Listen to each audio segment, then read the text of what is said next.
with their new book. And to launch the book today, we do have a copy in the library now. So you can put it on hold and check it out if you like, or I understand they have copies here available, some copies available for purchase today. So what we'd like to do is have them read a little bit from the book, and then I've got a few questions to get some discussion started about their process and about the fantasy world. So thank you so much for coming. Thank you all Yes, very thank much. you all for coming tonight. And thank you, Carla. You're Thank very you welcome. very much We're for giving excited this to have opportunity. this in our neighborhood. So do you have a little selection from the book that you'd like to start us off with tonight? It's the best part. Just go with it. All right. Okay, So in our book, this happens much later in the book, but we do something that we like to call flavor texting. We tell them where we got the idea, huh? We got the idea when we were younger. We used to play a card game called Magic the Gathering. Some of you may have heard of it, some of you may not. It is, on almost every card, there is a little bit of italics. And what that does, it gives you just a little taste of the world, gives you a little taste of where that card or where that character comes from. So what we thought is, at the start of each chapter, let's give them just a little glimpse into our world without doing an info dump, just throwing a bunch of stuff at you right at the start of the book. So that's what we decided to do, and when we originally wrote the book, we actually had a chapter at the start of the book that was about 10 pages long. That was about 10 pages long to give you an entire history of what had happened up to where the book starts. And every single person we had to read it was just like, okay, I can't make it past the first chapter because it's so boring.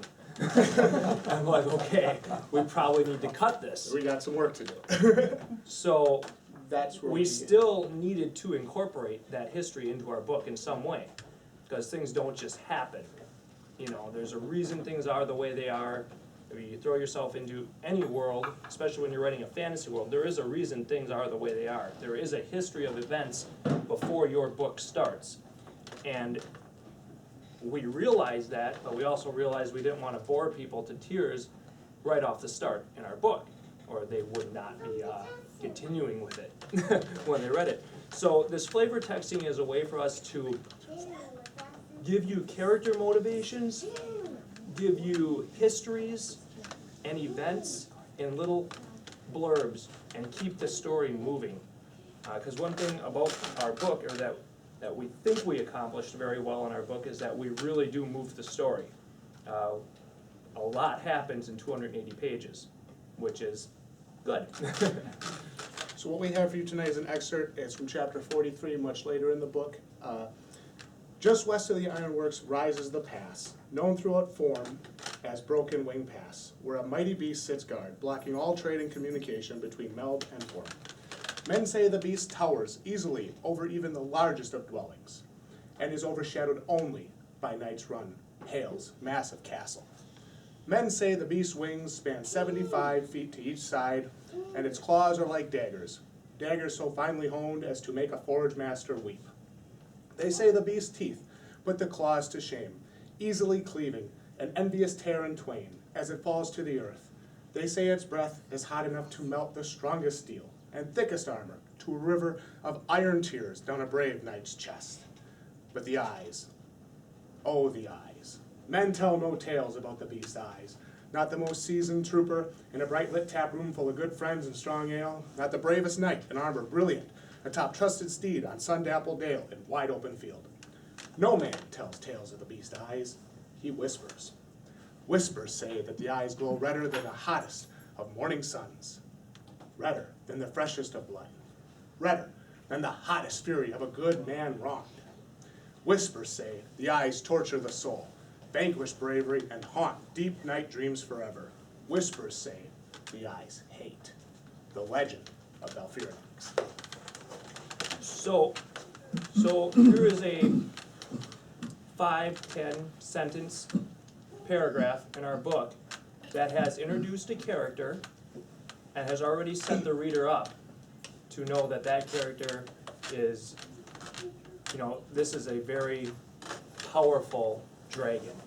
I didn't spend 6 chapters, you know, giving you a backstory. I gave you a little flavor the legend of Valfirinax, right? It exists in the world. Could have been something maybe that's told or said. Could be a book that's written in the world. But hopefully, you know, when you read that as a reader, you say, oh, all right, here we go. We got a dragon. And It's not just any dragon, it's a ferocious, fearsome dragon. And now, I also have it in the chapter where we're going to introduce him, or where one of our characters in the story is going to meet him for the first time. So, I've kind of set the stage for that chapter, and it didn't take me a real lot of time to do it. So that was the whole point of the flavor texting in the book. An idea that kind of came to us. It's something we didn't plan to do originally, and I don't know, I guess we just thought of it randomly one night. We thought it would be cool. So we went with it. And You do it extremely well, by the way. Well, thank Because every one of those flavor textings made me immediately sit, I'm gonna finish this chapter right now.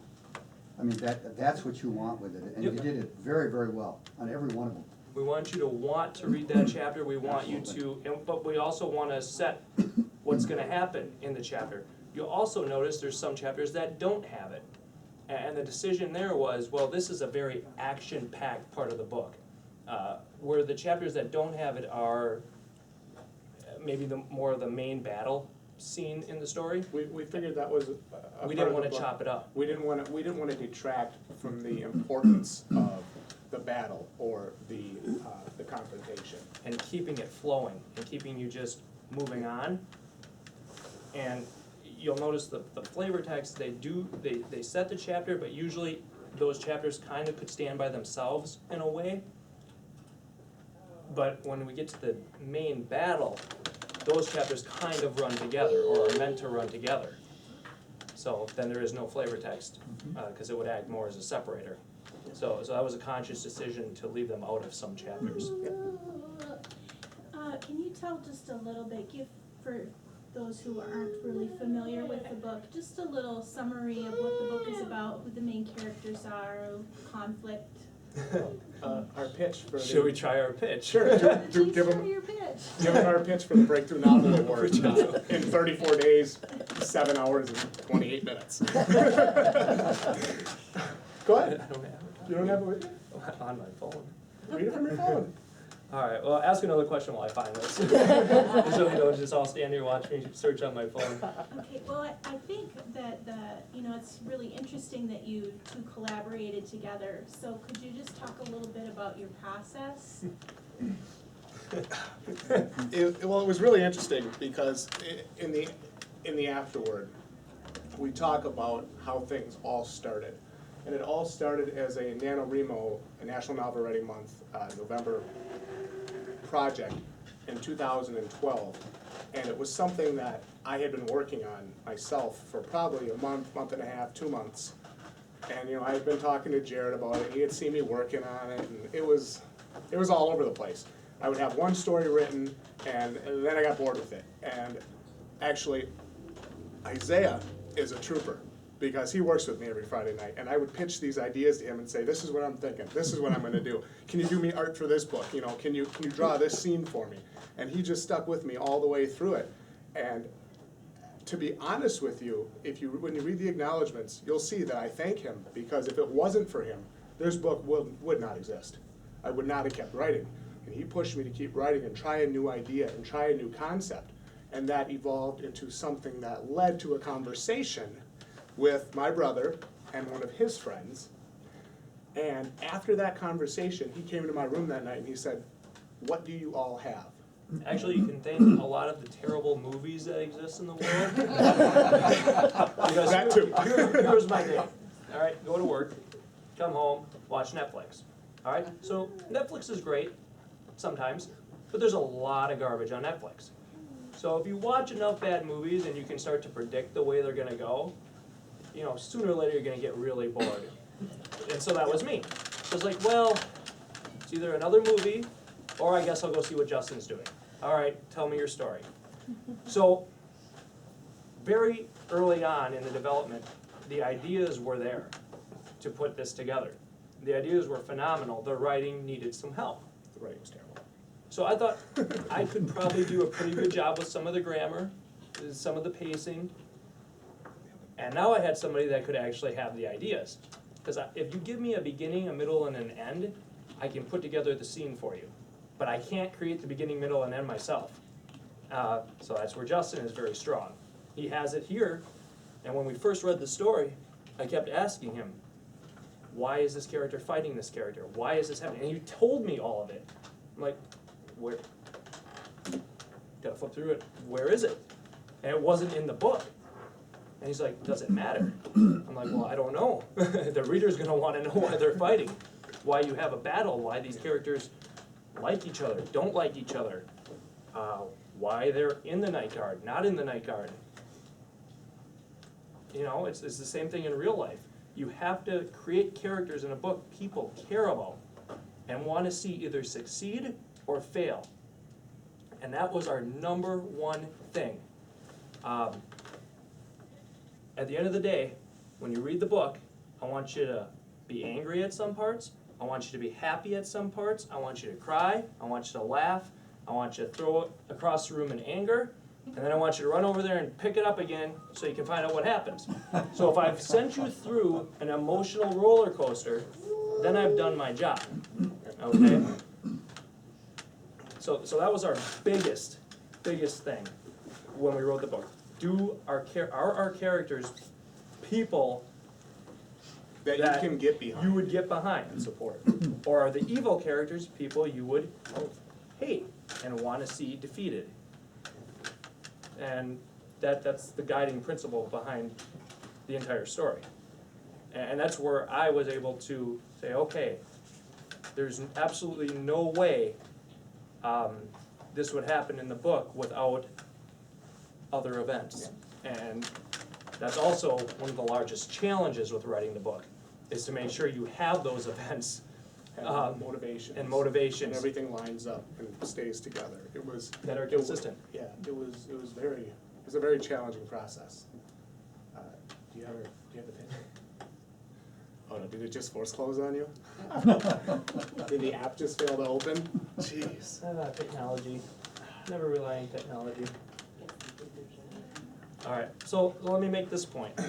You know, one of the other large challenges with writing a book, I remember looking at this Kindle, right? Okay, so pretty much every book that's ever written is gonna be on Amazon, because that's where people buy books. So when we were writing this in the summer, there was about 1,800,000 books on Kindle. Now, 6 months later, there's 2.3 million on there. So how do I get my book to stand out in front of 2,300,000 others? Number one challenge. I can sell it all day long in paperback around here, but how do I sell it in California, In Canada. Canada, and other places? You Just have looked last access to, you have Very proud of access, one of the great things about this is it is a worldwide store. So you have access to sell it everywhere. Okay, so actually putting something up on here is extremely simple. We could not believe how easy it was. We expected the publishing and the presentation, the process of getting it available. I remember 6 months ago, I thought, it's impossible, it will not happen. And when I looked for these venues and I saw Amazon and these options, I could not believe how, like Jared said, how simple it was to do that. It was a very cool moment when I sat down and said, I could have my book published if I wanted to. I could have it available online. It was awesome. It was a very cool moment. It was, yeah. We're getting somewhere. Oh, you have no And 3G coverage here?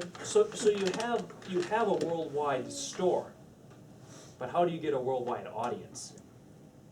Number one challenge, all right, for every new author, all right, because of course the dream is, oh, you put it on there and you wake up the next day and you sold 2 million copies.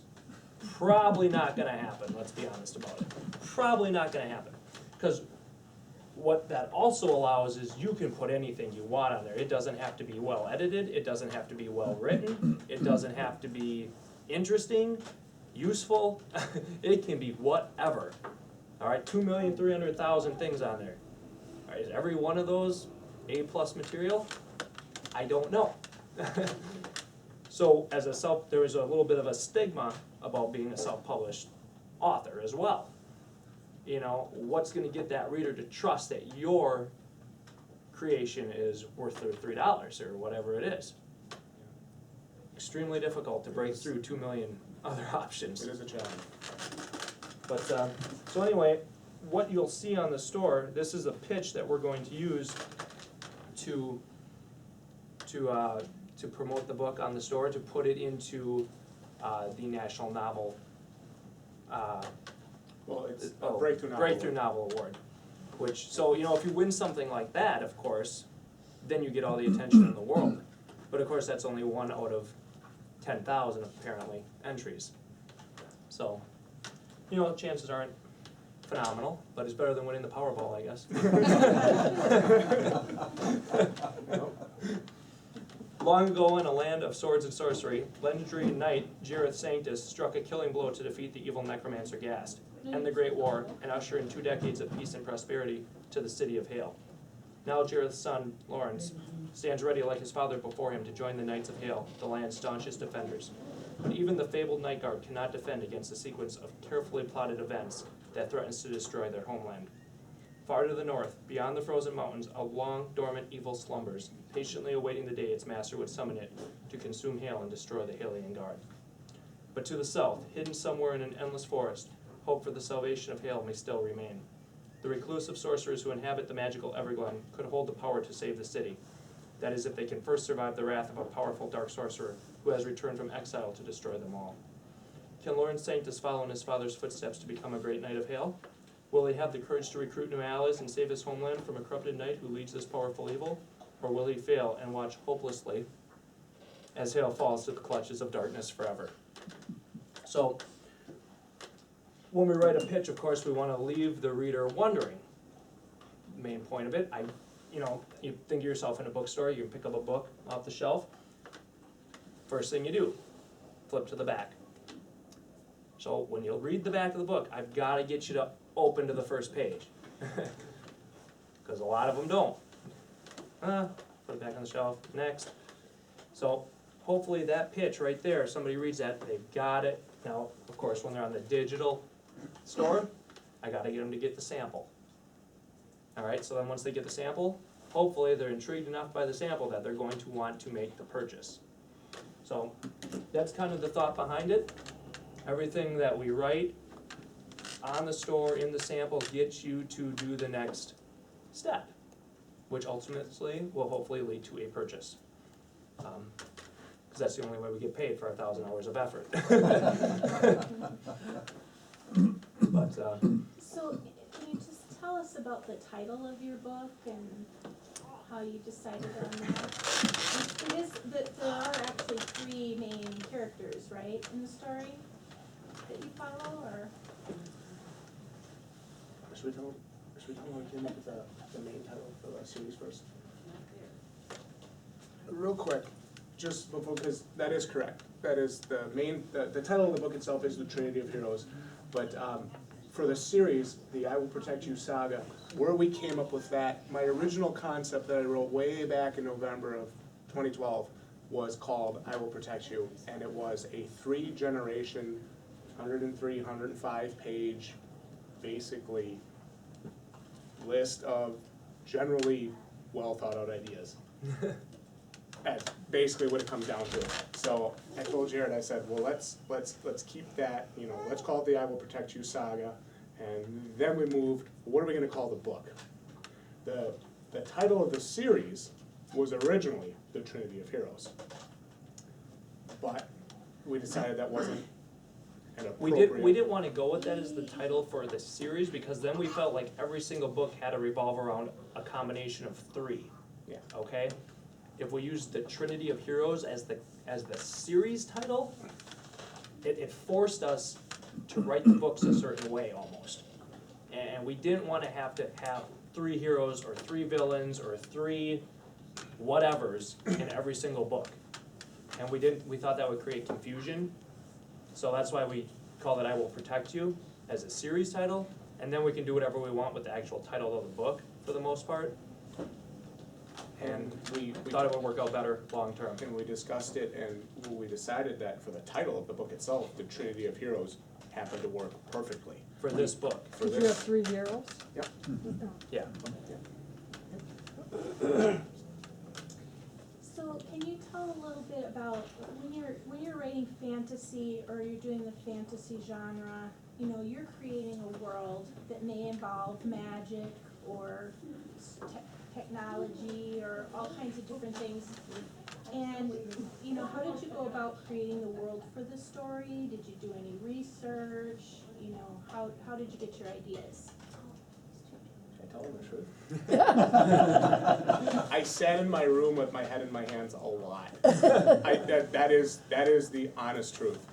I had no idea what the lands actually were until I sat down one night and I just drew an X and I labeled it, and then I drew another X, and then another one and another one, and all of a sudden I bring it to work with me, and again, my graphic artist, master artist, turns it into a tangible map that actually could show me what my world looked like, and it was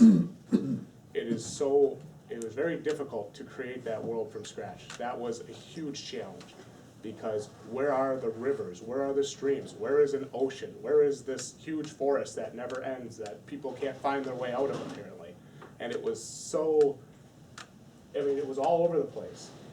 I knew I wanted it to be special, I wanted it to be, I don't know if I want to use the word different, but I wanted it to be something that people would remember and say, you know, he has the Endless, and he has the Frozen Mountains, and he has the Black Swan, and all these other things, and they were cool concepts, and they were interesting, and they caught my attention.